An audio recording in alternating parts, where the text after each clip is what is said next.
Yes, so back to Ireland a little later, we see that maybe things were not that free on this side of the Atlantic, and that a key element of the Irish music industry development was the jarring relationship between the global cultural industries and the advent of jazz and the guardians of what you say that you call the guardians of Irish morality, because after all, as you point out in your book, young people and jazz were more of a danger than Britain itself to Ireland.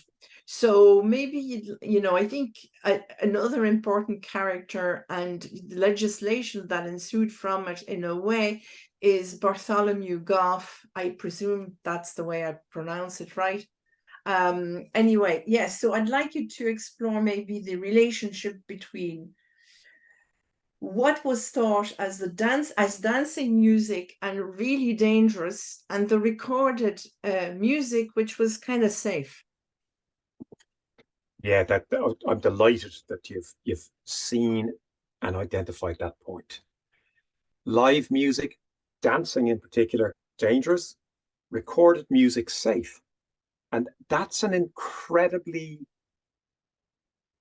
interesting way to look at a piece of culture. We think of music as music, and music gets recorded and it gets used in a certain way. But the way that music on record, on shellac, the old 78s, they were used, was very, very interesting in Ireland, in contrast to dancing.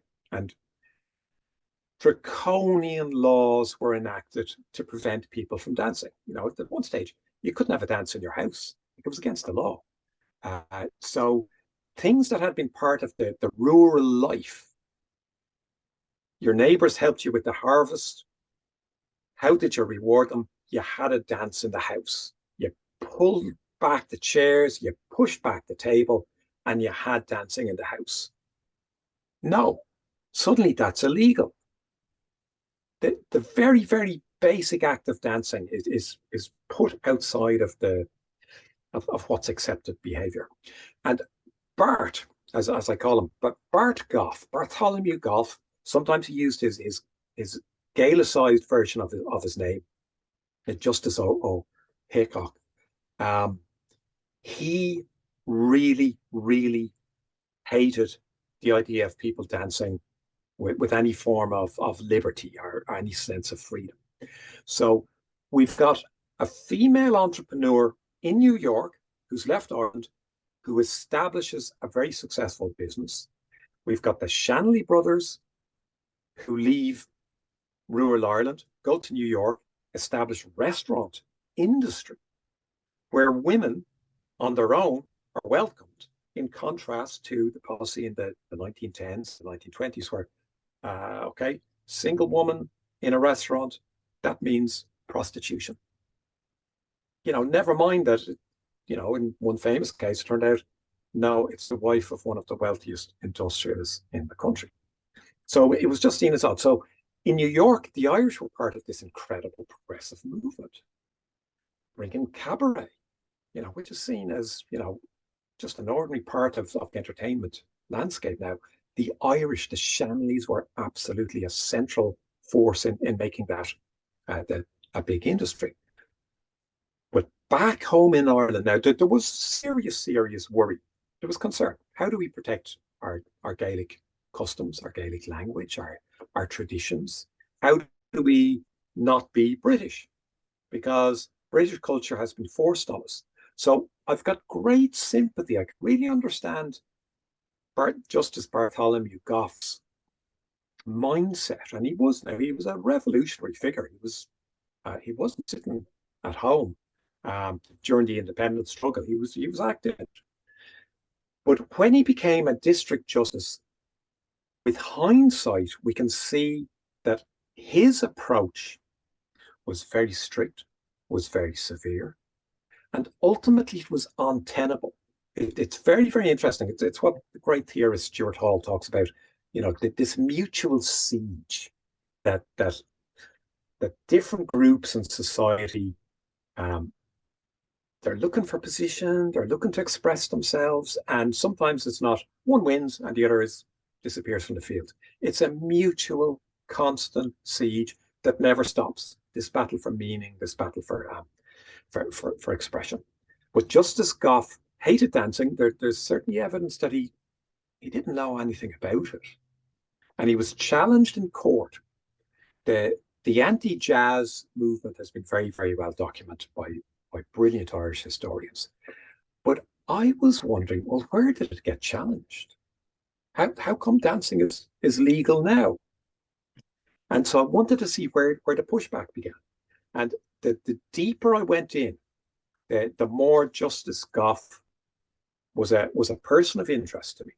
And I don't know if it's a supreme irony, but he's buried in Dean's Grange Cemetery within sight of John McCormack. And I always find that an amazing moment when I go down. I'd like to go to visit both of their graves when I can. And here's one of the first global pop stars from Ireland.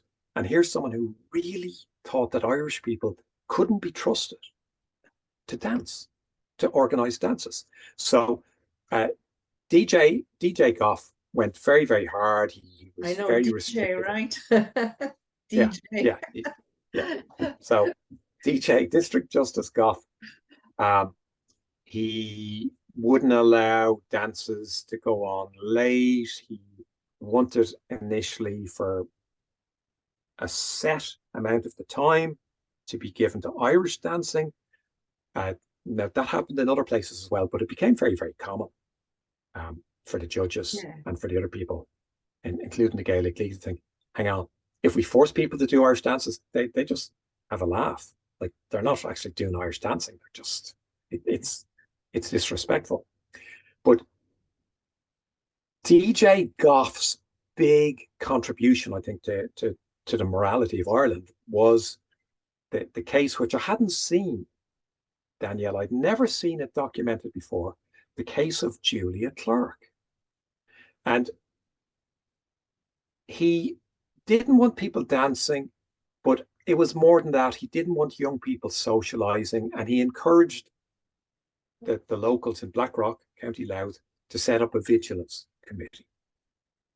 And the vigilance committee in Blackrock, County Louth, saw a couple kissing. And so they went to the guards to say, oh my God, you won't believe what's happening. There's a boy and a girl and they're kissing in public. The guards say, oh my God, we've got to do something. We'll go to the parish priest. Parish priest said, okay, this is serious. We've caught them. Anyway, Julia Clark, who appears to have been born in Ireland, but was part, you mentioned emigration and what that actually means to Irish culture and the culture of music. Julia Clark was living in Scotland. She was home in Ireland on holiday, and the case went in front of Justice Goff, and he fined the boy. And the only reason he was able to take this legal action was because Eamon de Valera had introduced a clause in the Constitution that anyone who offended values, it was a very, very vague piece of legislation that was added in the mid-1930s. And District Justice Goff was the guy who took the test case. So he was establishing the legal precedent for it.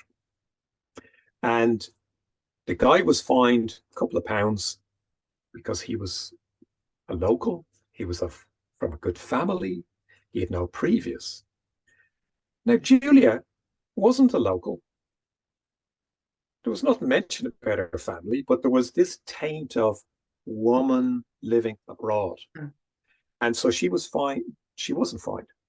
She was sentenced to a month in prison. Incredible diversity of treatment of man and woman who are doing the same thing. And basically she was told, get on the boat and you're banished. So would she have served a month in jail? Yes, that was hanging over her, but she never served the month in jail because she was basically told, you'll spend a month if you ever dare to come back to this country. Incredible. Yeah.